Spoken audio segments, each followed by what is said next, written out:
this chapter deals with electromagnetic waves and Maxwell's equations. First of all, we will understand what is a wave. Wave is nothing but propagation of energy. So, electromagnetic wave also propagates energy.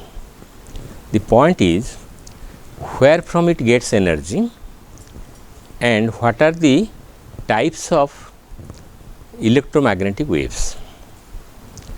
Electromagnetic waves are of various types, starting from very short wavelengths like gamma rays and X-rays, and up to very high wavelengths like radio waves and television waves.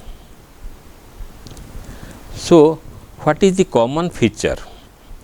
The common feature is their velocity. They all travel with the velocity of light, that is nearly equal to 3 into 10 to the power 8 meter per second. So, that is one common property. Another property is they are transverse by nature. Transverse means the vibrations due to the wave are perpendicular to the direction of propagation. Suppose direction of propagation is z axis, then a plane perpendicular to the z axis is the xy plane. So, therefore, the vibrations are to be contained within the xy plane, and experiments have indicated that they have both electric and magnetic components. So, that is why the name is electromagnetic waves. So, the electric vector and magnetic vector are perpendicular to the direction of propagation and also perpendicular to each other. So, that is one another common feature of all the waves.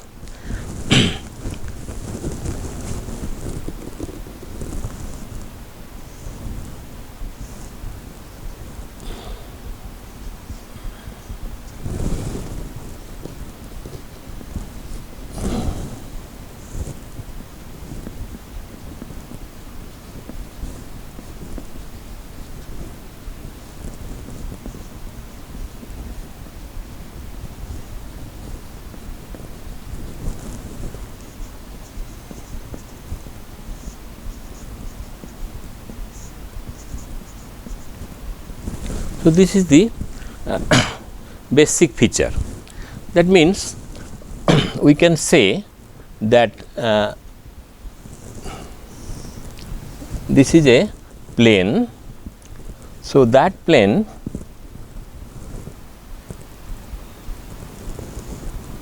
contains E vector and B vector. E vector means electric field and this is your magnetic field.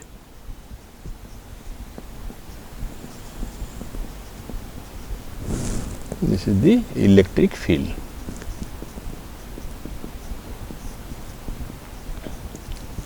And these E vector and B vector are not of constant magnitude. They gradually change with distance. So, therefore, we represent them as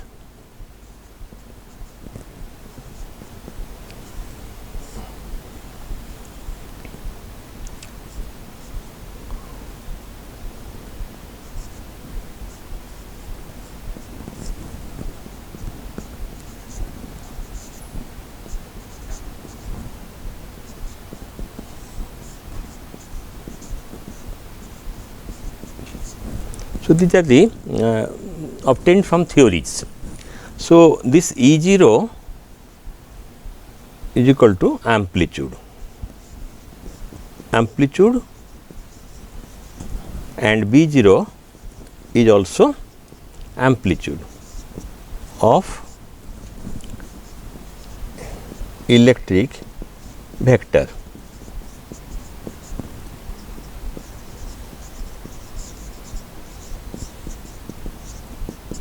Magnetic vector.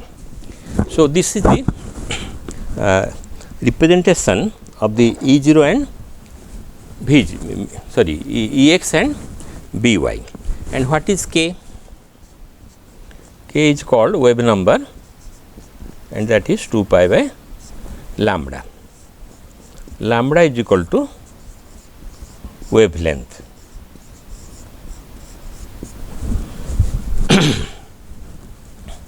Then we will go to the types of electromagnetic waves.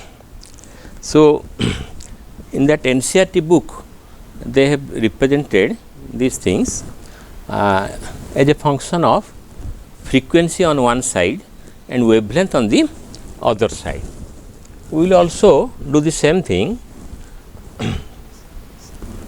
but let us say only write the lambda part. So, this is your television waves.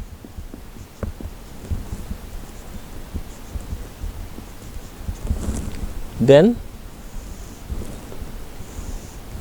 there are radio waves.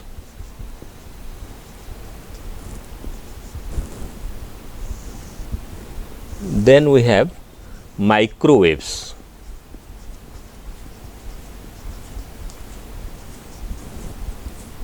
Then there are infrared.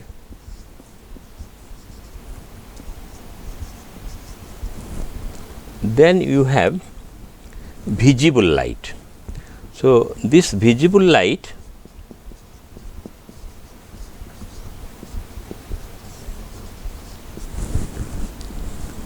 are sensitive to our eyes. That means they can be seen. And as you know from schools also that they are 7 in number, 7 colors like VIBGYOR. This is a red, then orange,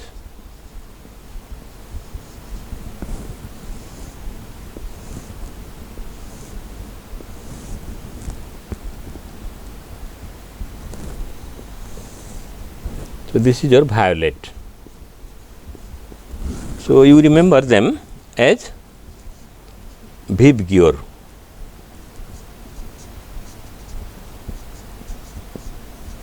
VIBGYOR from bottom. Bottom means this violet is the least wavelength, say nearly about it is 3500 angstrom, and red is maximum say 7500 angstrom. This also varies slightly because red colors are of various types like that. So, this is indigo.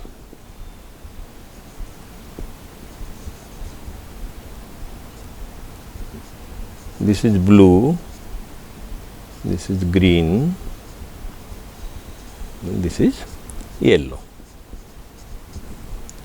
So, all these 7 colors are visible, and other colors, other electromagnetic waves which are microwaves, radio waves, television waves, and I will write also further ultraviolet and the X-ray, gamma rays, they are not visible to our eyes. That means our eyes are not sensitive towards these waves, but they are present.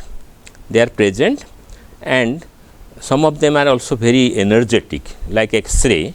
X-ray has very low wavelength, but very high frequency.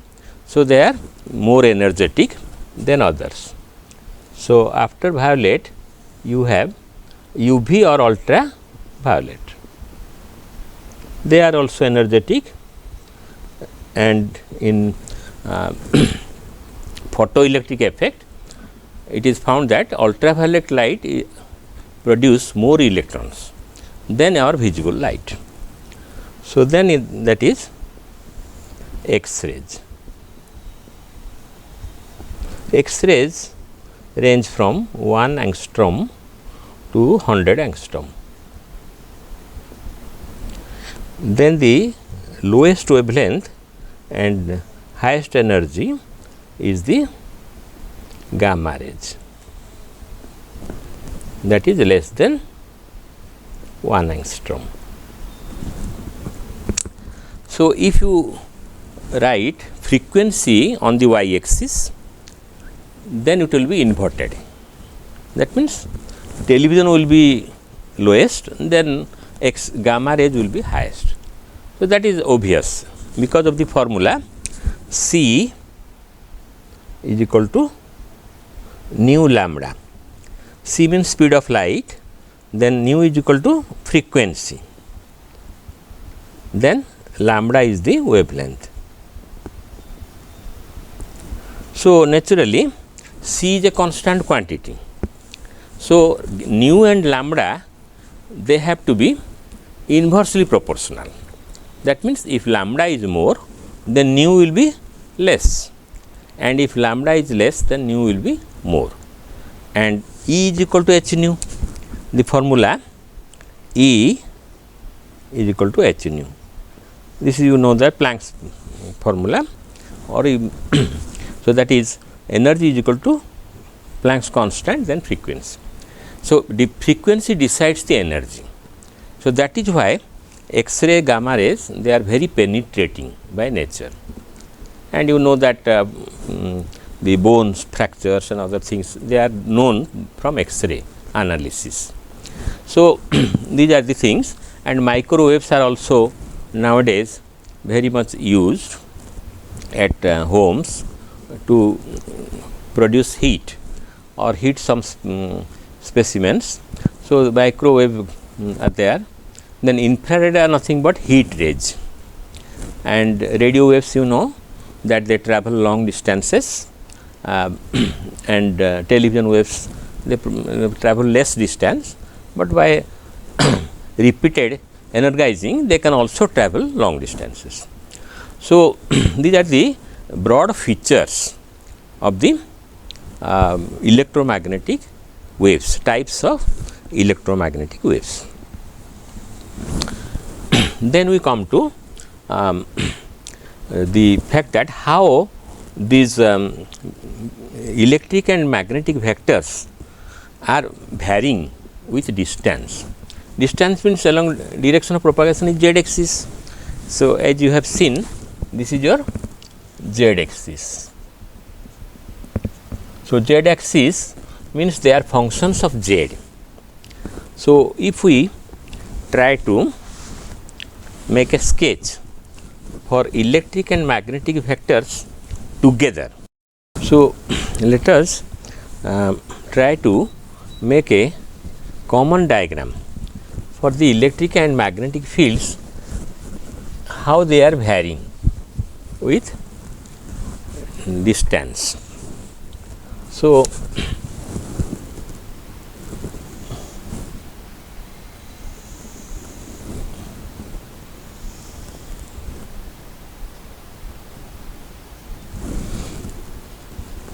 this is your say x axis, this is y axis, and this is z axis.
these are 3-dimensional figures. So, that is why they appear like this, but actually they are mutually perpendicular.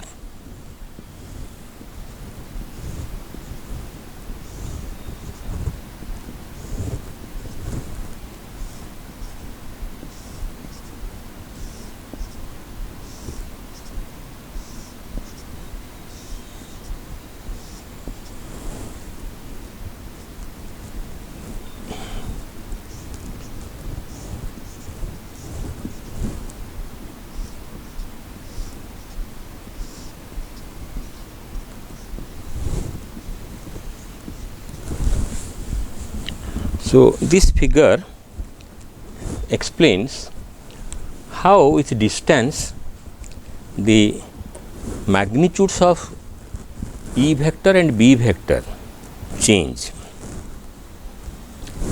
Then next we come to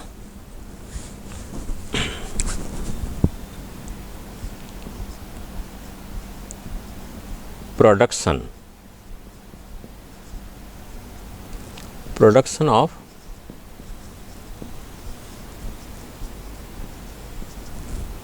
electromagnetic waves. In the NCERT book actually, which is the textbook, they have not explained in detail about the production of electromagnetic waves, which is very simple. The scientist Hertz, he was the first man to produce electromagnetic waves of desired frequency. So, what he did is, he took a charged capacitor. This is a plus Q, this is minus Q. It is a capacitor. Capacitor charged by some DC battery.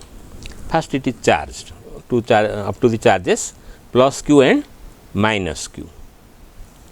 Then what he did, he placed an inductor L. So, L means inductor,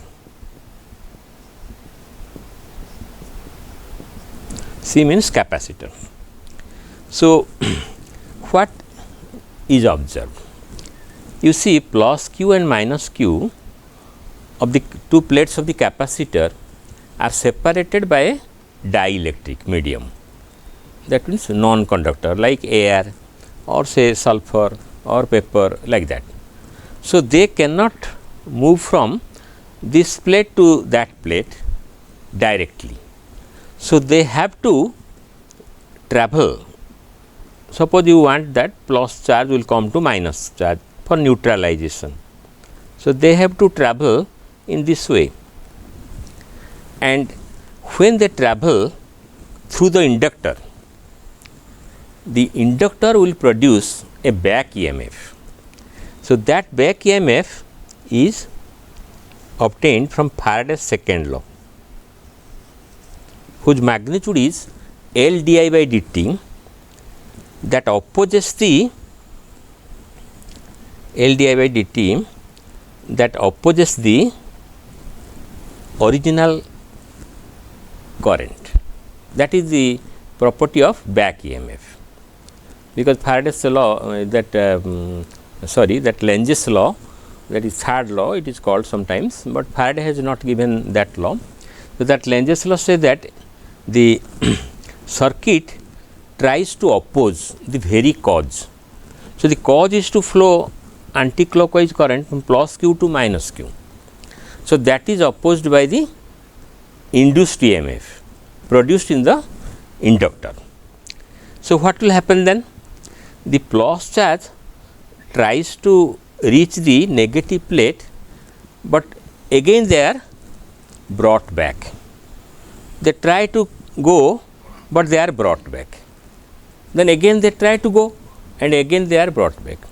So, this is called oscillation. So, this oscillation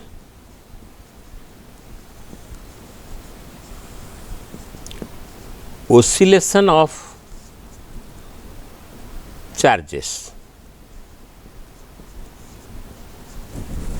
in the circuit produce electromagnetic waves. So, electromagnetic waves are produced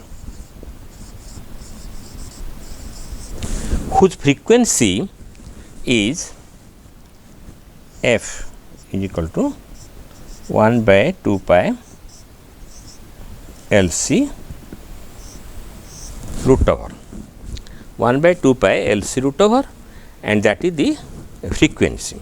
And as we have seen, frequency is related to the energy, because E is equal to h nu. So, that energy is given out by the circuit.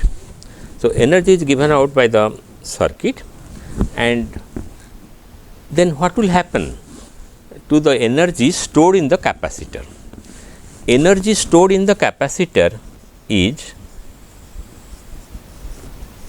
energy stored in the capacitor. This is in the electrostatics chapter.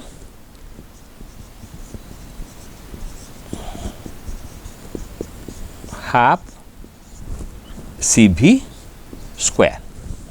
C means capacitance, V is the potential developed. So, this is some fixed energy, because the capacitor has been charged to some fixed potential. So, that energy is fixed now. So, out of that energy, the electromagnetic waves takes away the energy for propagation. Then ultimately the circuit will be energy less. That means production of electromagnetic waves will stop. So, the circuit becomes useless. So, that is why in higher classes you will read about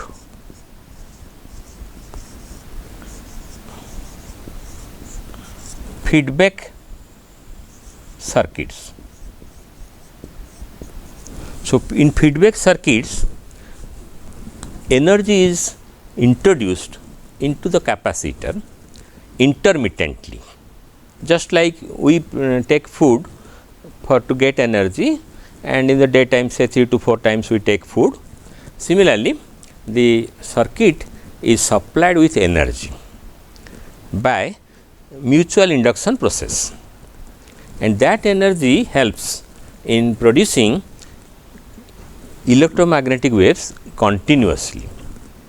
So, that is the thing, and this type of circuit having C and L is called tank circuit.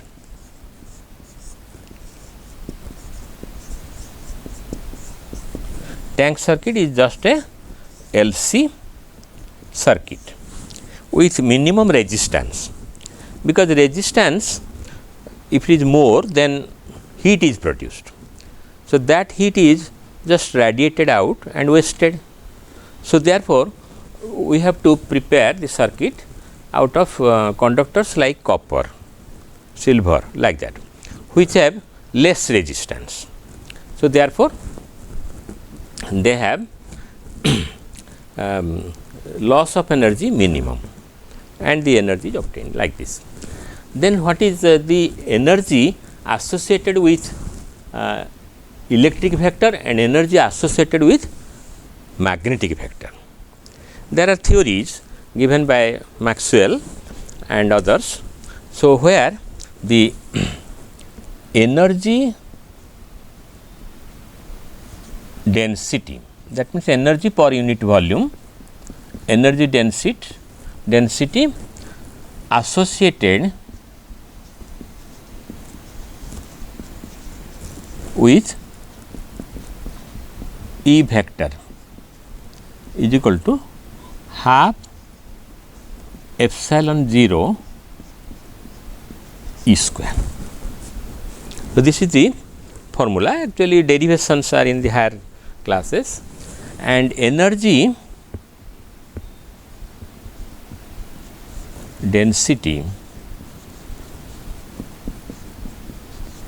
for B vector is equal to B 0 square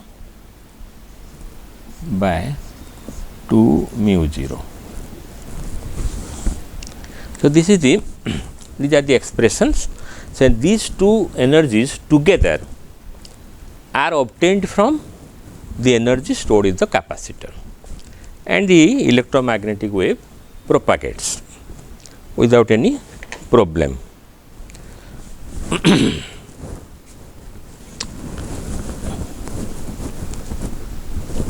Next we come to the Maxwell's equations.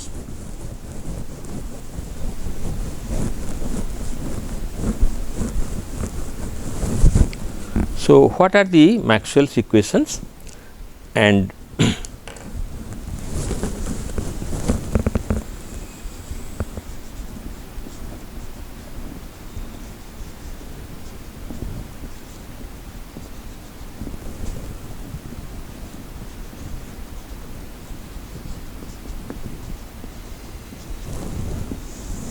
Maxwell's electromagnetic equations. Actually, they are 4 in number, out of which the fourth one is most important, and that was given by Maxwell from his original ideas. And the other 3 equations, they are just extensions or modifications of already known equations. So, first Maxwell's, I will write, they are 4 in number.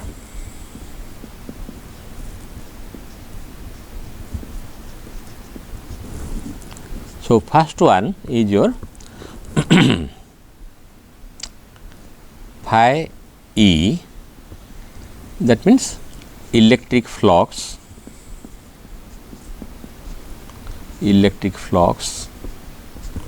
over a closed surface. Electric flux over a closed surface is equal to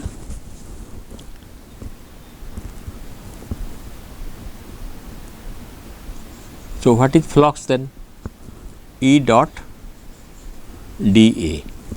Here area is taken as a vector quantity.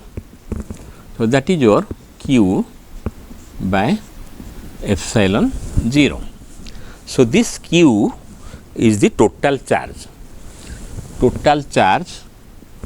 enclosed. Enclosed means inside the closed surface. This integration over a circle with a circle sign indicates the integration over a closed surface. So, total charge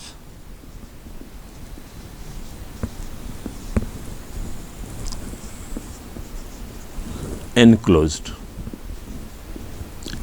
by the surface divided by permittivity of free space. So, that is your first one. Then the second law is your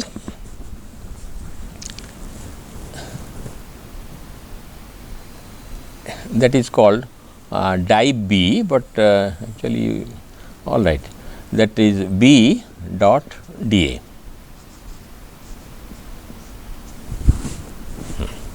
B dot dA integration is equal to 0. So, this is your first law, that is your obtained from Gauss law.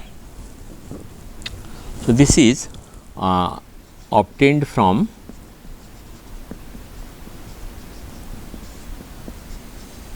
Gauss law.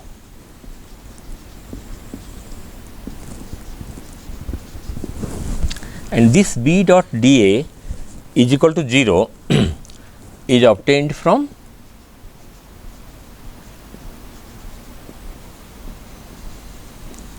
Biot-Savart's law.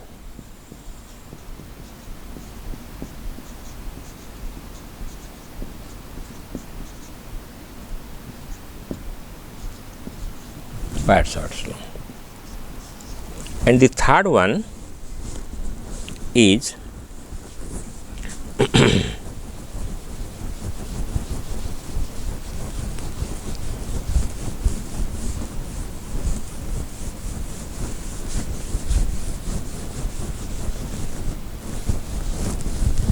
third one is obtained from Faraday's law. Faraday's laws on electromagnetic induction.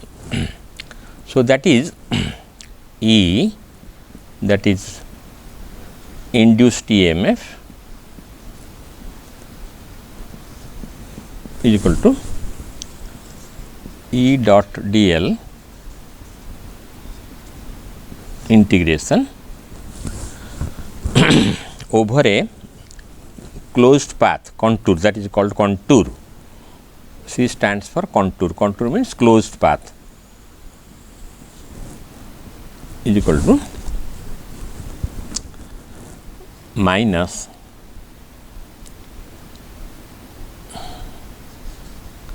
d phi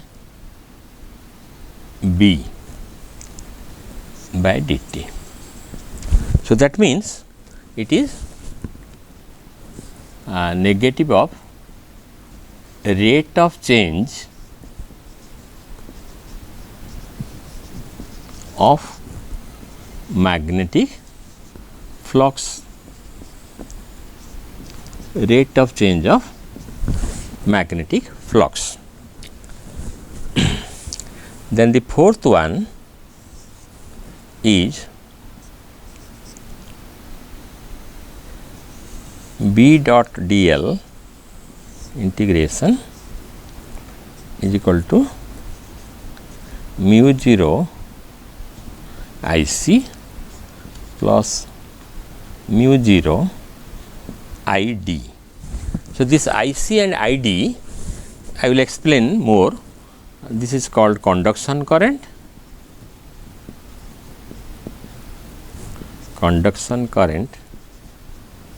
and this is called displacement current.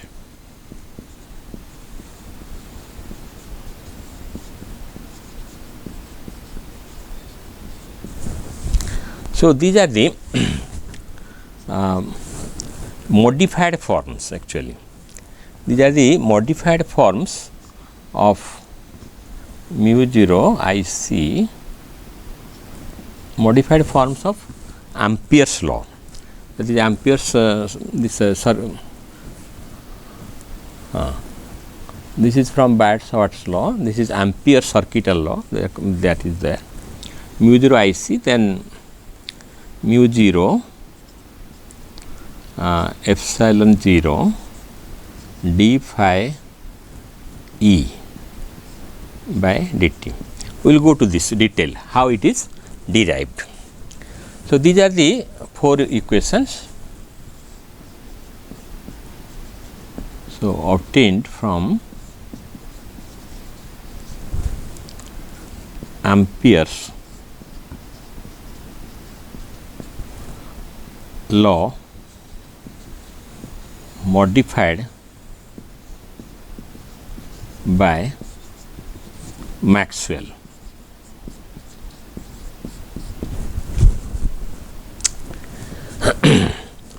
So, we will write detail what is the meaning of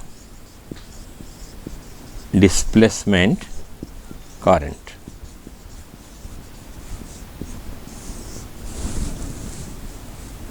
Displacement current. So, this is the original contribution of Maxwell, which is very useful in describing the electromagnetic nature of waves, electromagnetic waves, and what are the equations like that. So, to make an idea about this, let us start from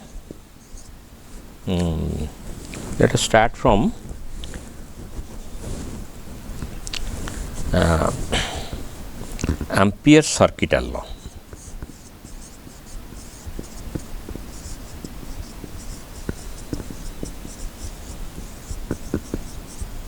So, this law is B dot dl integration over a closed path is equal to mu 0 I. So, they write I function of time. That means, it may be alternating current. So, it will change with time. That means, for example, if this is a contour. Contour means closed path, and suppose you have currents, say suppose I1, then another current is say I2. So, here the RHS right hand side of the above equation will be mu 0 then I1 minus I2. Suppose I1 is greater, so it is I1 minus I2. That means the net current flowing through the contour. So, that is your IT. If it is alternating, it may be have some other form, but that is the nature. Then if you apply this one, this equation to a situation, suppose this is a capacitor, this is positively charged temporarily, because this is alternating current. So, symbol is this type wave like. So, there is source of alternating currents. That means current is flowing like this IT. So, this current reaches the positive plate and gives some charge temporarily. So, this charge is say like q function of time, and this will be minus q function of time at this stage. In the next moment it may change. Suppose you want to find at a point P the amount of magnetic field, because current carrying conductor produces magnetic field around itself. So, this one you can think of a contour.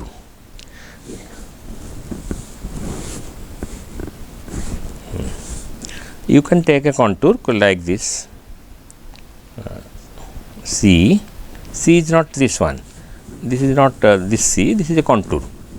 So, this C will have suppose dl vector, and this dl vector and magnetic induction, the magnetic induction lines are circular by nature, they look like ellipse, but actually they are circles. So, this B and dl are in the same direction.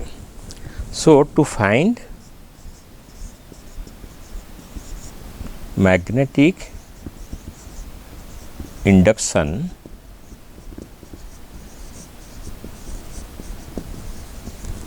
B at P, let us take a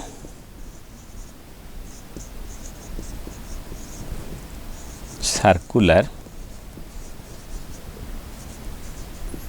loop. Let us take a circular loop surrounding the current carrying conductor. Then what will happen? The left hand side of the equations, Ampere circuital law, will give you B, then dl, then cos, which is dot product. So, cos 0 degree integration over this contour LHS. So, that will be how much? That will be B is uniform at all equal distances. So, B is taken out. So, that is your B into 2 pi r, that is perimeter, and that is equal to mu 0 I t. So, from this you can easily find B. So, this B will be how much? That is your mu 0 I t by 2 pi r, and it is finite, it is not 0.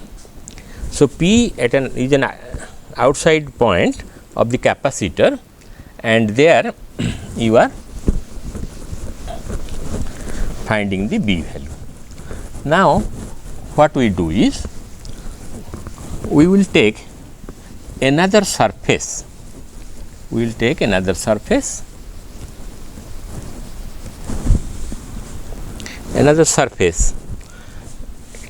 containing this contour, small contour as its open space, just like a picture. This picture has the upper surface a circular one, but there is a surface inside. That surface extends to inside. So, what will be the figure?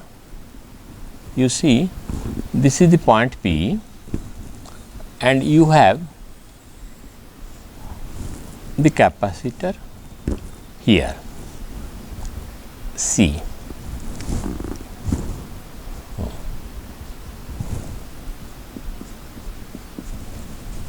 So, you take a surface like this.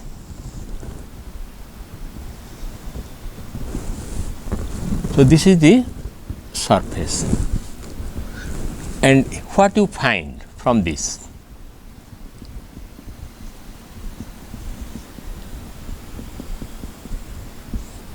You see, the current enclosed is IT, current enclosed is IT, but IT is flowing up to this positive plate. Beyond that, it is not flowing. It is say air present between the two plates. So, therefore, you will get the right hand side 0. Now, you get right hand side 0, so that your B will be 0. So, that is a crucial point, because in one method we say that the B is equal to mu 0 I t by 2 pi r, which is finite. At the other moment, if you take this type of surface and say that current is not reaching the surface, So, therefore, the current enclosed, that is called current enclosed, that is your 0. So, here current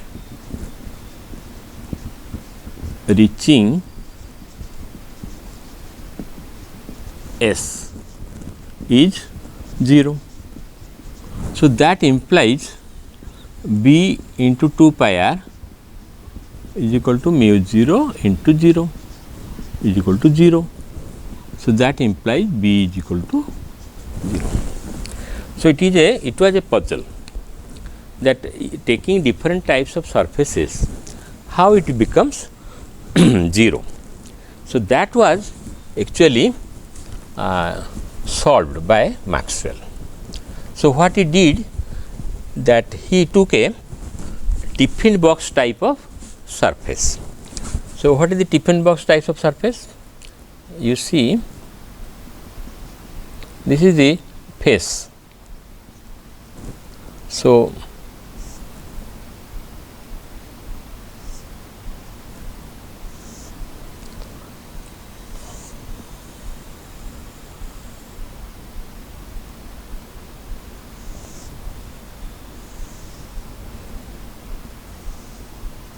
this surface is not open, just like Tiffin box, the lower side is closed, upper side you can open, the lower side is closed.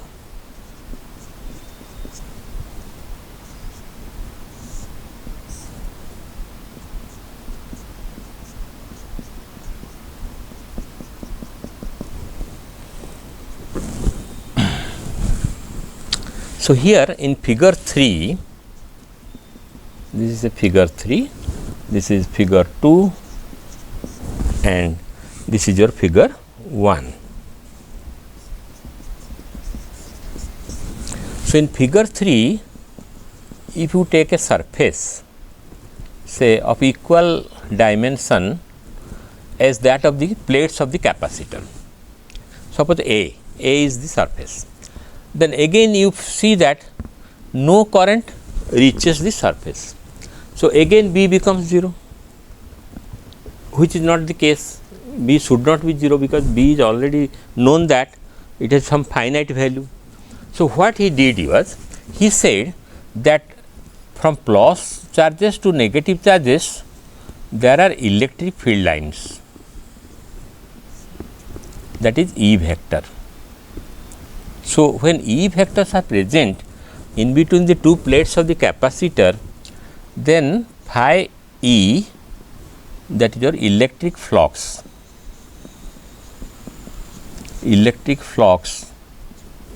on S is how much? Electric flux is electric field into area. So, E into area. So, that area is say A, area is A. So, magnitude wise that is E A. So, if it is E A, then what is E? E from Gauss law is known to be sigma by epsilon 0. So, where sigma is equal to surface charge density,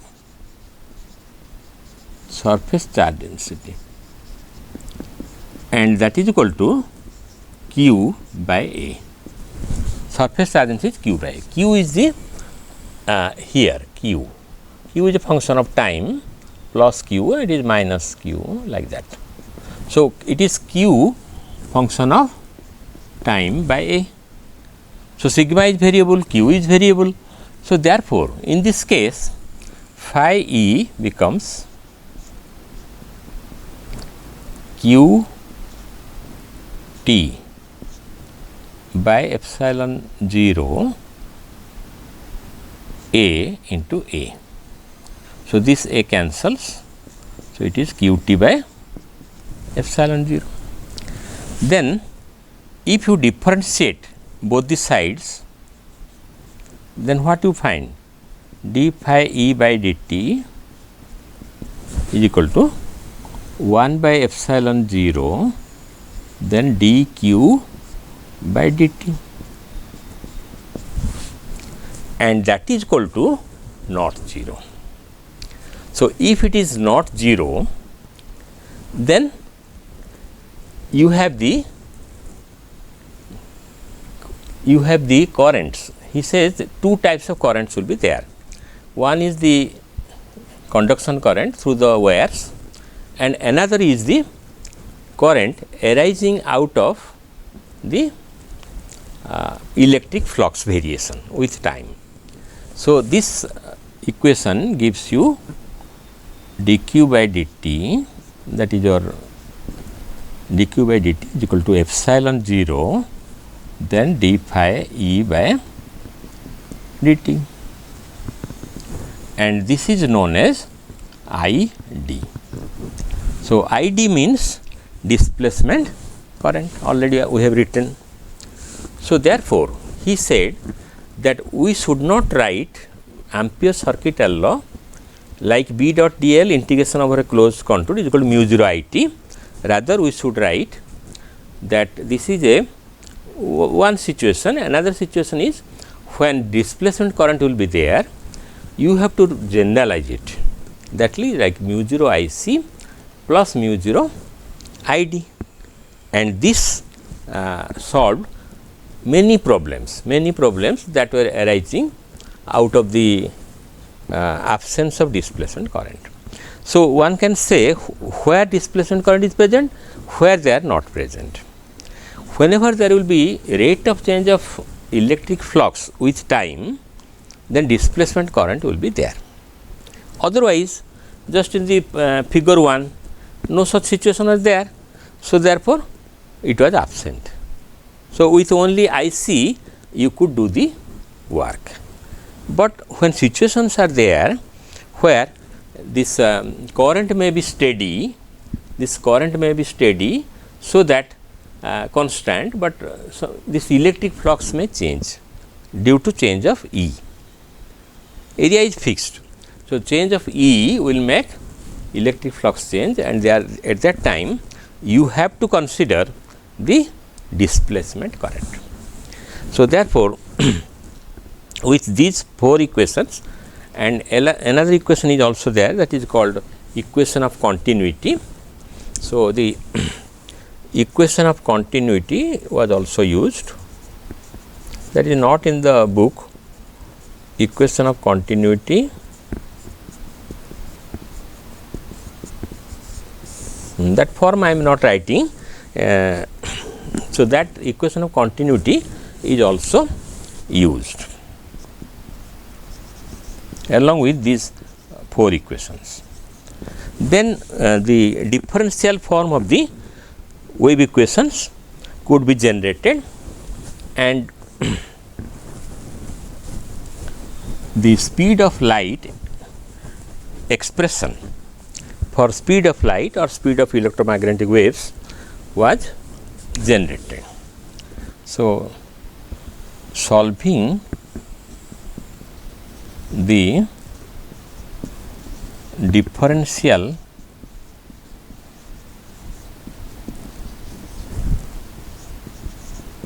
equations for E and B, comma, one can get C is equal to 1 by mu 0 epsilon 0 root over. So, where mu 0 is the permeability, mu 0 is the permeability of free space, of course, permeability of free space, that means air or vacuum, and epsilon 0 you know, permittivity of free space, already we have noted. So, this expression, suppose you use the values of mu 0 and epsilon 0, then you get nearly equal to, calculation shows that it is nearly equal to 3 into 10 to the power 8 meter per second.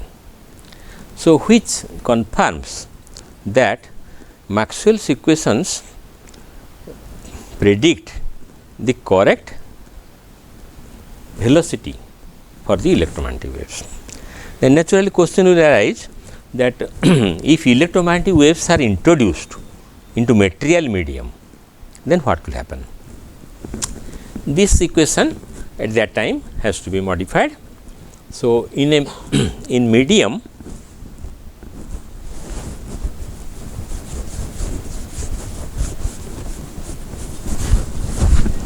in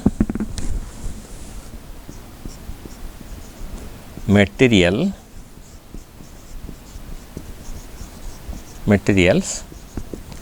electromagnetic waves propagate with speeds, speed v given by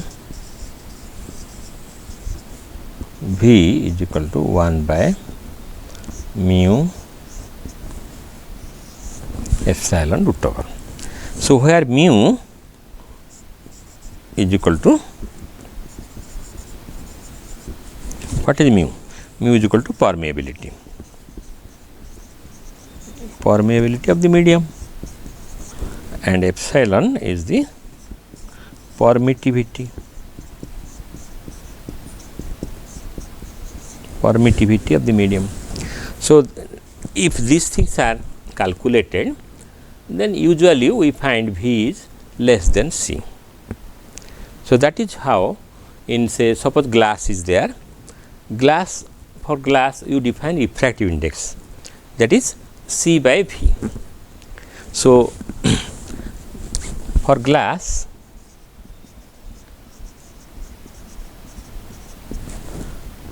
refractive index we define as the ratio of these two velocities.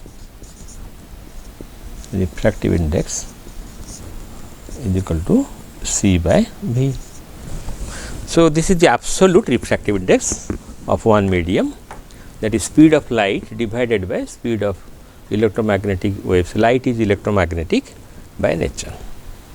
So, that is broadly, this is the abstract of that last chapter of this NCERT volume 1 for 12th class. that is the chapter 8. So, from chapter 8 briefly we have discussed that how electromagnetic waves are produced, how they propagate, and what are the types of electromagnetic waves. Details of these are in the book also. They explain that what are the uses of these things and other things are there. One can go through that NCERT book. And then we have discussed Maxwell's equations, Maxwell's 4 equations and along with equation of continuity. So, they solve in higher classes, many things are solved based on these things. Thank you.